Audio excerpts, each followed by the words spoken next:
was watching like an old tape of Minister Louis Farrakhan, and he was saying something like, he was explaining the Jacob and Esau story. He explained it different from Israelites. He was saying that Esau is stronger than Jacob, and Jacob means supplanter, to take from.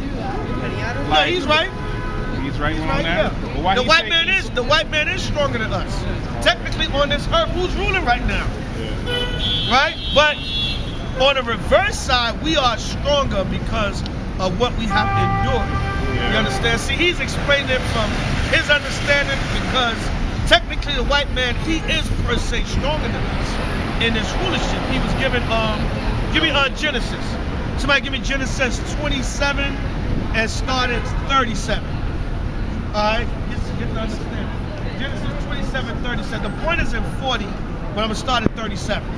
So the white man, technically, when he was given a blessing, he was given a power to be stronger than us on this earth in the last days. But we are stronger in a sense of we can endure more, right, where we have more maintenance as a people, and when Yahweh shall come back, we are going to be the strongest nation, because we're going to rule the earth and universe. So it's kind of like a double-edged sword with that. The white man is the stronger one now, but ultimately the children of Israel are the strongest. All right, so read what you got, brother. Genesis 27, verse 37. Go ahead. And Isaac answered and said unto Esau, Behold, I had made him thy Lord, Go ahead. and all his brethren have I given to him for service. Go ahead. And with corn, You talking about Jacob. Go ahead. and with corn and wine have I sustained him. He said, corn and wine I have sustained Jacob, because what? When the smoke clear, we're going to get the corn and the wine, the blessing of the earth. Right. So we are the strongest in that aspect. Esau is the strongest in this world. Jacob is the strongest in the world to come. Right, come on. And what shall I do now unto thee, my son? He said, Esau, what I'm going to do for you, man? Right. Jacob already came and took the blessing. He supplanted. And supplant, the word supplant, when you go into it means to take the place of. So what Jacob did is he took the place of Esau and got the blessing of the firstborn, which is his anyway. That's just the way the Most High set it up. All right, go ahead. Read on. And Esau said unto his father, Dad, Hast thou but one blessing? you know the so-called white man, he's a big damn crybaby, man. Right? You know, he's a big crybaby, man. You know, he said, my father, hast thou but one blessing? You have but one blessing, God. Bless me, even me also. He said, bless me, even me also. So, you know, the so-called white man, Esau, which was the original so-called white man, he said, where's my blessing, Lord? Right. You know what I'm saying? Go ahead. Oh, my father. And Esau lifted up his voice and wept. Go ahead. And Isaac... That go the white man with his damn crocodile tears, man. Right? Right? What I said, there go me. It's a figure of speech. Okay, not right. there go. Everybody looking like that. I'm saying, we got some action in this code, You know? Right. But anyway, I mean, and there go the so-called white man with that same spirit from the beginning, crying them damn crocodile tears, man. He came and he wept before Jacob. Damn, where's my blessing? Go ahead. And Isaac, his father, answered. And before we get out of here, we're gonna see that with these Edomites too, man. Right. When we break them down with this word, they gonna lose their mind. Oh. You're gonna see that spirit come out of them. We ain't seen nothing yet. Right, go ahead. And said unto him. Right now, they're still trying to hold on with what is this, apologetics? Right. Guys like, what's his name? James White. Right. Malone. Dude, I don't even like mentioning them damn guys, man. Right. Right? Now, see, Esau's still trying to fight now with bringing doctrines, or the white man is the Arabs. Right. I believe that was a damn CIA doctrine implanted in Israel. Same place where the flat Earth came from. Yeah, same place, man. Right. And that flat Earth is trash, man. Right.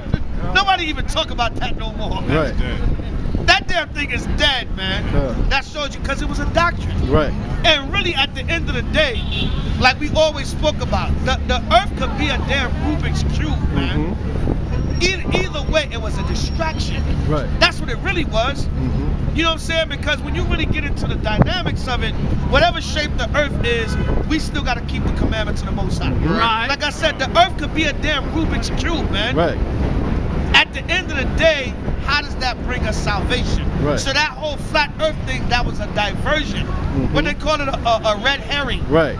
That was a diversionary tactic by the powers that be, the damn Illuminati CIA think tank doctrine to cause confusion for a couple of years. Bring it out. Right. And now the damn thing, as quick as it appeared, it's gone. Right. No, nobody talk about that folly Right, no more, man. yeah. You don't even see it around no more. You know, you could bring it up and you'll get the simple comment board Negroes, they'll give you 600 comments. Like, but you gotta really like bring it back up. But nobody's really talking about that stuff no more. It's a diversionary tactic, man. Right. That's all it is. Right, so the Lord is letting us know all these things that's been brought out, these doctrines and different things, that's the white man, Esau, and the government, the Illuminati, the powers that be, that's them trying to hold on to one little last sense of trying to defeat the truth. But once that's gone, these Edomites gonna be losing their damn mind. Right. Because they're gonna see that the Bible is breaking them down and it's showing that they cannot be saved. Right. And that's when they see that they don't have no hope, they gonna lose it. Cut. Right now they trying to hold on, they kicking and scratching now. Yeah, they kicking and scratching now. That's what they doing. Cut. But after the kicking and scratching is over, they just gonna lose their mind. Cut. Bring it out now live. You guys on TV all the time. Shalom. Shalom. Whoa, you guys 10 tribes. Shalom. Boy, we got Shalom. Shalom. All right. See, I got 10 fringes on. 10 tribes is coming back. My husband's out in Brooklyn right now. All right. My husband's out in Brooklyn doing the same thing. Oh, okay, okay. What camp y'all from? We don't have. He, I don't know. Your husband teaching? He's from in the building. Yeah. Ephraim, yeah. He's out teaching now? I think so. Yeah. Okay, so we're not the only ones in the cold. No. All right. All right, Kwame Ashad. Everybody got their fringes on. Right. Kwame Ashad. Shalom. Ephraim in the building. Whole family. Ephraim in the building. She got fringes on her You shoes. get an honorary dap. We usually do dap sisters, but you get an honorary one. All right, Shalom. Right. All right, shalom. Kwame Ashad. Ephraim just appeared out of from a chariot somewhere, That's man. a damn chariot. Yeah, drop Ephraim off. Now who the hell is that? She said her husband is in Brooklyn teaching. Yeah, straight up but he's fringes not part on. of a Right. camp. Who Right. the hell is that? Right. Now, I'm not saying you got to be part of a camp to be in this truth. Right. But I'm actually rejoicing. Right. Because that going to show you it's just popping up. Right. Ephraim just popped up out of nowhere. Yo, man. Ephraim just came off a chariot. Right? Somebody said one of them look white. Right. Confusing the faces. Yeah, that's Hosea 7. A cake unturned. Ephraim is a cake unturned. Right, yeah. Right, light on one side, medium rare to brown to almost burnt on the other side. Right, God. Listen, man, I grew up in Brooklyn. Hold on, brother. East New York. Right. And had Ephraimites that look blacker than black. Right. We had hood-looking Ephraimites. Right. I mean, you had to look twice like, yo, is that Jake? Right. You know what I'm saying? Yeah, man. So, you know, you never know. Right. I don't know if who's an Edomite and just cleaving onto this word, but I know Israel going to kind of look like the heathen sometime. So, you know, that's, you know, obviously the spirit is dealing with them. They wearing their fringes. They keeping the commandments. They said they watch us. Right. She said her husband goes out and teach. So we're not the only ones out here in this brick code. He might be just a lone teacher. The man might have his own Ephraim camp. Right. God. Either way, listen, who are we to say who the Most High gonna wake up? Right. That's what these brothers talking this crap about. They the only camp. Right. Who are you? They just came out of nowhere. Yeah, God. And listen, I don't really, the whole camp thing, I don't give a damn what camp you with as long as you Israel. Right. You know what I'm saying? But I asked what camp you from just to get an idea. Right, what they of dealing who with. you learning from. But the spirit is opening up, man. Right. God. They're like, we don't even have a camp. We just, we Israel. You know what I'm saying? We a nation. Right. We beyond a damn camp. Right. You know what I'm saying? So, somebody's gonna say something. I was gonna say something. Bring it out. How you know the spirit of Esau? That's the spirit of Esau. You know, you just use the spirit. Sometimes we go on by just like, you know, the Ephraimites were lighter skin. Right. But you just go by the spirit. Sometimes your eyes will just deceive you. Right. And how you know Esau is Esau? Because even though there was a Hamite in the White House, Esau is so jealous, like he was of Jacob, that he's like, you're not just gonna have this dark-skinned man go be the president and that's it. We're gonna bring our man in there. So that's Esau's nature. That's why everybody's bugging out why Trump is the president, because that's the spirit of Esau. I'm not gonna let this guy have the last word. This Hamite have the last. Ham in chief have the last word. I'm gonna put Esau in chief. You know. Right, Esau in chief. Remember they put that on the front of the paper. Right, on the Daily News, Ham in chief. Right. Yeah. So we're not gonna put this Ham in chief, but the hatred for the Negro is to the point where we won't have a Negro in there. Exactly. You don't like the color. We'll have a Hamite in there before we have a Negro in there. A Ham in chief. So back to Esau and Jacob. Let's just finish that out. Genesis 27. All right, let's finish that out. All right. I was trying to get that paper sold out. See, that was yesterday. Yesterday. I was trying to get 27. that. You filmed it?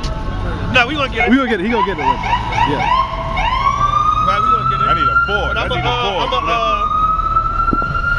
gonna finish out this Genesis because you asked about Esau and Jacob. Alright, so back to my original point when Esau realized that all hope is gone, he's gonna beg and plead, but he's gonna lose his damn mind. Right, read on. Genesis 27, where you left off at. 27, I think it was 30, verse 38. Yeah, verse 38. Yeah, Karen, read that, brother. And Esau said unto his father, hast thou but one blessing? My father, bless me, even me also. And see, you gotta understand, a lot of times, spiritually, notice I say spiritually. Right. Spiritually, that's the white man's sentiment. Because he's saying, damn, y'all the chosen, y'all get to rule the earth, y'all get everything. What about us? Right. So that's why they're so evil towards us also, is that deep-seated spiritual hatred that they got for us, that the Most High chose us. Because Esau, deep down inside in their spirit, they say, damn, and when the smoke clears, I lose. Right. And you know the pride of the white man, remember we read Obadiah earlier, the pride of thy heart hath deceived thee, thou that dwellest in the clefts of the rock. Right. You know the pride of the so-called white man, he looks in the mirror and say, damn, no matter what, when the smoke clears, I'm finished. Right. I lose everything.